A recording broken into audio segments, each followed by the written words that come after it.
तो वहाँ की जो पितृसत्ता की जो नंगा नाच वो खेल रहे हैं वहाँ के लोग, जो सीधा स्पॉन्सर वहाँ की स्टेट सरकार और बीजेपी सरकार से है। इस देश में आज भी उस सरकार ने, आरएसएस की सरकार पे कितना बड़ा मनुस्मृति का प्रकोप है। मनुस्मृति में भी तो यही सब लिखा हुआ है जो ये दोहरा रहे हैं कि दलित शूद्र महिलाएं ताड़न के अधिकार है, जो रामचरितमानस में लिख, तो इनके जो वेद हैं, इनके तमाम ऐसी चीजें आती हैं, वो सब यही बता रही हैं इनको, और उस पर लिख रहे। हम बोलेंगे कि हम लोग उन चीजों को भी नष्ट कर देंगे जो हमारे खिलाफ होंगी।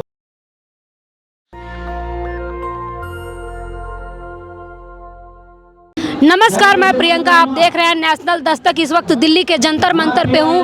मेन स्ट्रीम मीडिया आपको अंजू की खबरें दिखाएगी, सीमा हैदर की खबरें दिखाएगी, लेकिन वो भीम आर्मी की खबरें नहीं दिखाएगी। किस तरह से भीम आर्मी के जो स्टूडेंट फेडरेशन के लोग हैं वो जंतर मंतर पे प्रदर्शन कर रहे हैं मणिपुर को लेके। हमारे साथ फेडरेशन के अध्यक्ष हैं, उनसे बातचीत करेंगे कि मणिपुर की घटना को वो कैसे देखते हैं। सर, कैसे देखते हैं मणिपुर की घटना को? किस तरह से महिलाओं की अस्मिता को चील कौओं की तरह नोचा गया?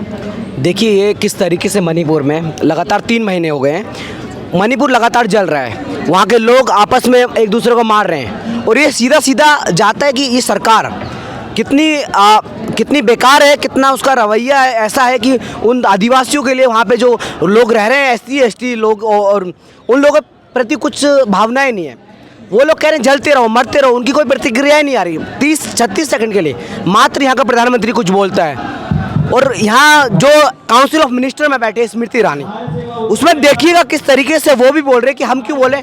आप जयपुर में बोले, राहुल गांधी राजस्थान बोले, हम उनको बोल देना चाहते हैं, चाहे कांग्रेस हो या बीजेपी हो, जहाँ जब बहुजनों पर अत्याचार हो रहे हैं, जहाँ SC/ST, OBC और आदिवासी लगातार ट्राइबल्स लोगों पर जहाँ हमले हो रहे हैं, उसके खिलाफ हम इसी तरीके से जंतर मंतर में और वहाँ के तमाम ऐसी चीज़ों के लिए हम बोलते रहें, और आगे इन चीज़ों के लिए सक्रिय रूप से सड़कों पे भी आएंगे। और सेकंड बात जब आती है मणिपुर से एक बहुत ही ऐसी वीडियो आती है कि जो हमारे दिल को दहला देने वाली वीडियो। वहाँ की महिलाओं को किस तरीके से एक निवस्त होकर उनको रोड पे उनके साथ इतना हैरेसमेंट हुआ, सेक्सुअली हैरेस किया गया, इतना वो भी एक्सट्रीम लेवल पे रेप किया गया वहाँ की महिलाओं के साथ। तो वहाँ की जो पितृसत्ता की जो नंगा नाच वो खेल रहे हैं वहाँ के लोग, जो सीधा स्पॉन्सर वहाँ की स्टेट सरकार और बीजेपी सरकार से है।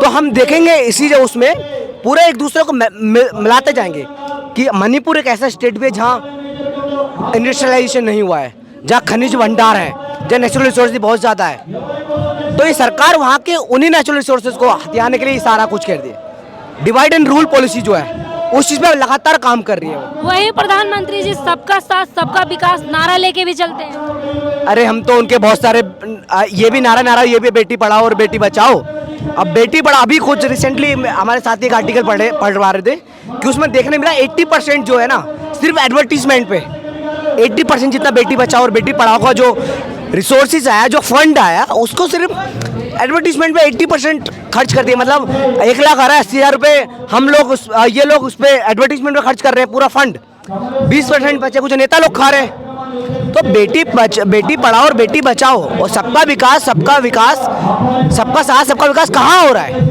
एक भी एग्जाम्पल सरकार से पूछना चाहता हूँ और आप मीडिया बंधुओं से पूछना चाहता हूँ कि सच में क्या इसका एक भी जो ये इतने सारे नारे देते हैं, इतने सारे अभियान चलाते हैं, क्या सच में उनका अभियान का 1% भी किस भारत में लागू होकर सक्सेसफुल रहा? अभी प्रधानमंत्री गुजरात दौरे पे थे, उन्होंने महंगाई पे बोला कि अगर दूसरी सरकार होती तो दूध 300 लीटर बिक रहा होता और दाल 500 रुपए किलो बिक रही होती। जब दूसरी सरकार हुआ करती थी ना, सेंट्रल 400 रुपये सिलेंडर, गैस सिलेंडर 400 रुपये को था, आज 1100-1200 को है।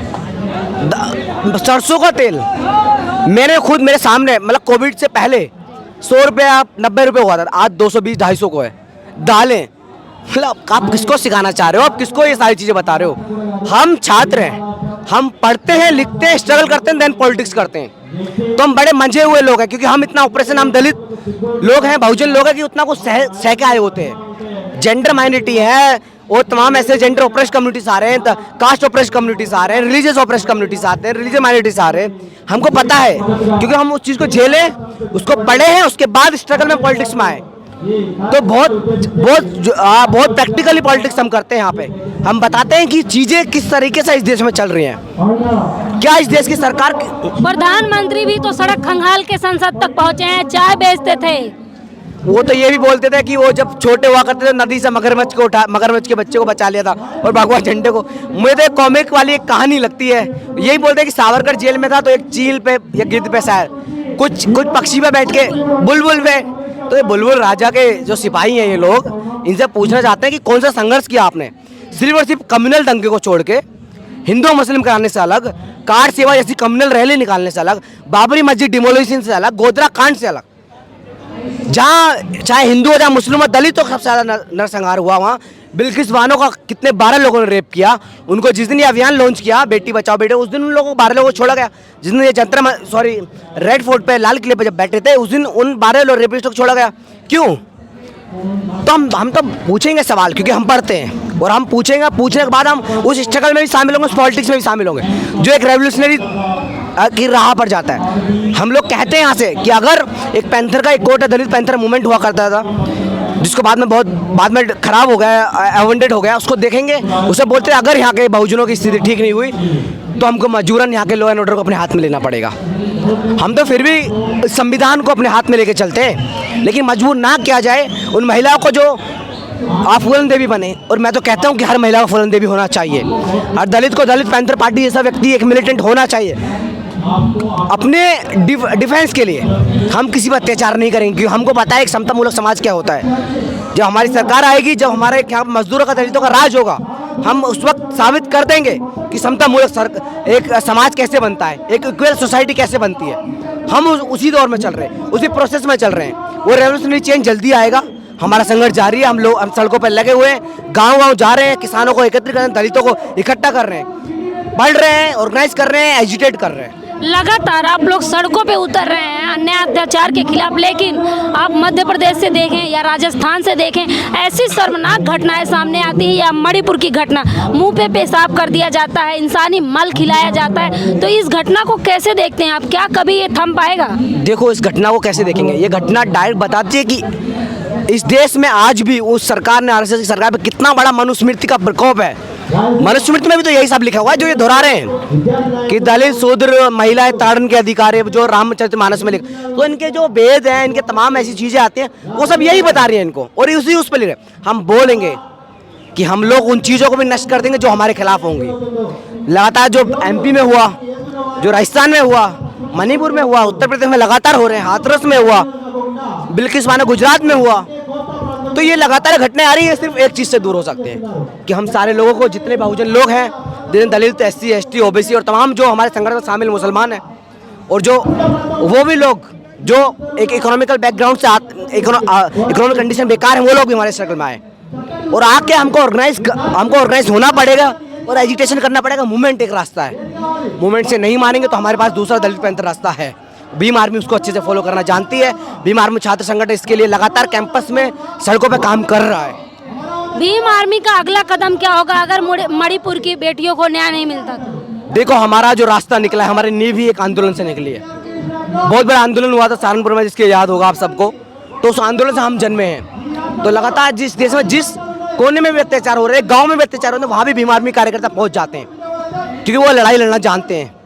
तो मणिपुर में जो हो रहा है, अगर वहाँ के सीएम ने अगर अपनी कुर्सी नहीं छोड़ी, इस्तीफा नहीं दिया और वहाँ के लोगों को न्याय नहीं मिला, तो हम लोग इस पार्लियामेंट को घेरेंगे। ये फॉर श्योर। BSF से मैं बोल रहा हूँ, ऐसे विश्वविद्यालय अध्यक्ष होने के नाते मैं बोल रहा हूँ कि हम पार्लियामेंट को घेरेंगे और इससे बड़ा आंदोलन करने का वादा कर रहे हैं हम यहाँ से। मणिपुर के साथ, उन तमाम लोगों के साथ हम कंधे से कंधा मिला के चलेंगे जिन लोगों को सताया जा रहा है, जिन लोगों को मारा जा रहा है, जिन लोगों को दबाया जा रहा है। शुक्रिया सर, हमसे बात। आप लोग देख सकते हैं ये भीम आर्मी के युवा थे जो स्टूडेंट्स ऑफ फेडरेशन के अध्यक्ष हैं। लगातार भीम आर्मी सड़कों पे है, आप देख सकते हैं।